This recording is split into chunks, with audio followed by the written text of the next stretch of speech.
Iniimbestigahan na ng Labor Department kung papanagutin ang may-ari ng bodega ng paputok na sumabog sa Zamboanga City.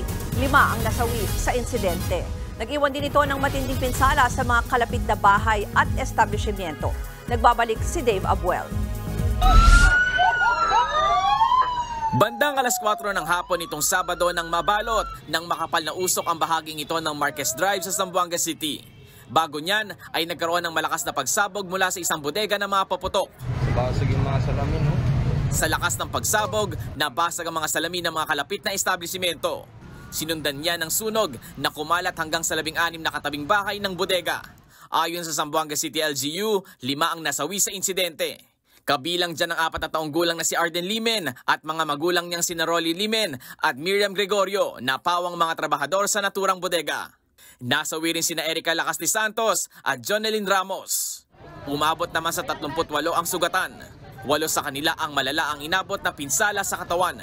Papalo naman sa mahigit 62 milyon pesos ang pinsala ng sunog. Pansamantalang isinara ang mga kalsada malapit sa sumabog na bodega. Ang kaso, nasa 20 pamilya ang hindi pa makalabas sa lugar dahil delikadong daanan ng mga kalsada. Nagkalat pa rin kasi ang mga debris at mga bumagsak na poste. Nawalan din ng supply ng kuryente ang ilang bahagi ng barangay. Sa ngayon, iniimbestigahan pa ang sanhi ng pagsabog sa bodega ng mga paputok. Isinantabi na ng Zamboanga City Police ang anggulong terorismo. Iimbestigahan naman ng Department of Labor and Employment kung may paglabag ang bodega sa Occupational Safety and Health Standards. Mananatiling sarado ang bodega habang gumugulong ang investigasyon ng DOLE. Handa naman daw magpaabot ng ayuda ang Labor Department sa mga apektadong manggagawa. Nagbabalita mula sa Frontline, Dave Abuel, News 5. Mga kapatid, Jess De Los Santos po, huwag magpahuli sa mga umaaksyong balita at napapanahong issue sa bansa.